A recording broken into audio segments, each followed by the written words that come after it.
이번 주말이 사회적 거리두기 3단계 격상을 가를 분수령이 될 것으로 보인다. 주말까지 코로나19 확산세를 잡지 못하면 미국, 유럽 같은 대유행에 접어들 수 있다는 경고가 나온 탓이다. 18일 서울의 한선별 진료소에서 유아가 코로나19 검사를 받고 있는 모습이 10일 권준욱 중앙방역대책본부 부본부장은 주말까지 환자 추적이 부진하면 우리도 미국이나 유럽이 경험한 가장 심각한 상황으로 언제든지 진입할 수 있다고 말했다. 코로나19 신규 확진자는 이날 0시 기준 288명이 나왔다. 일주일째 세 자릿수 증가가 이어진 데다 최근 사흘 연속 200명이 훌쩍 넘는 등 무서운 확산세는 전혀 꺾이지 않는 분위기다.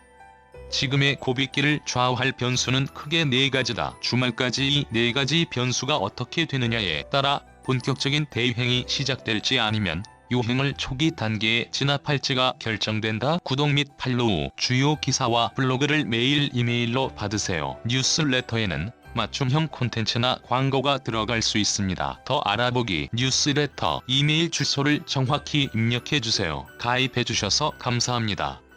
구독 확인 이메일이 곧 발송됩니다. 가입 처리에 문제가 발생했습니다. 잠시 후 다시 시도해 주십시오. 광화문 집회가 기폭제 19일 사랑제일교회 대변인단이 기자회견을 열고 있다.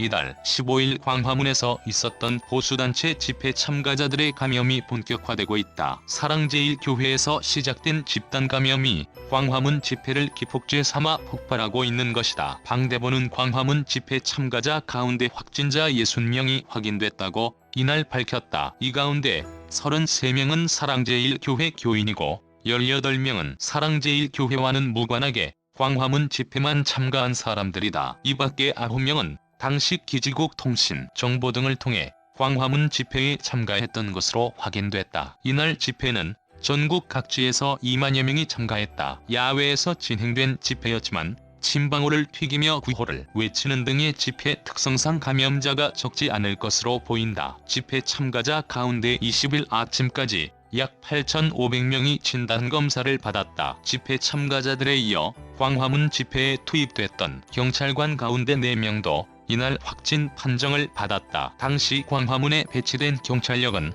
7,613명에 이른다.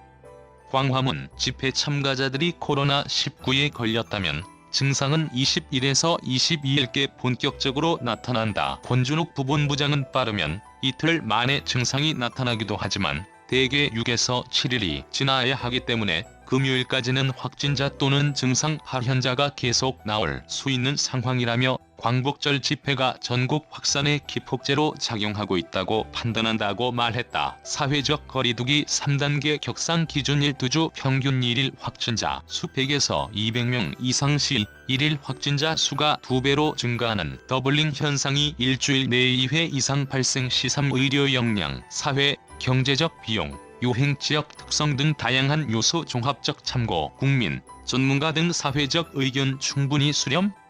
2. 수도권 넘어 전국으로 19일 서울의 한선별 진료소에서 경찰들이 단체로 코로나19 검사를 받았다. 광화문 집회는 전국에서 전세 버스를 동원해 많은 인파가 모였다. 이들이 살던 지역으로 돌아가 전파의 연결고리가 됐다면 그 여파 역시 이번 주말부터 서서히 나타날 것으로 보인다.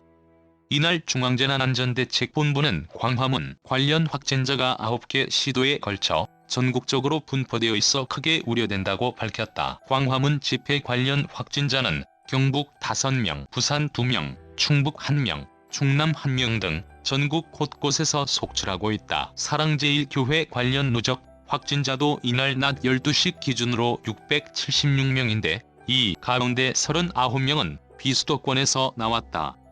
최근 확산세의 중심에 있는 사랑제일교회와 광화문 집회가 아니더라도 지역마다 잇따르는 또 다른 집단 감염도 무시할 수 없는 규모다. 광주 유흥시설 관련 확진자는 이날 2명이 늘어 총 21명이 됐고 부산에서도 사상구 영진볼트 관련, 지인 모임 관련, 연제구 일가족,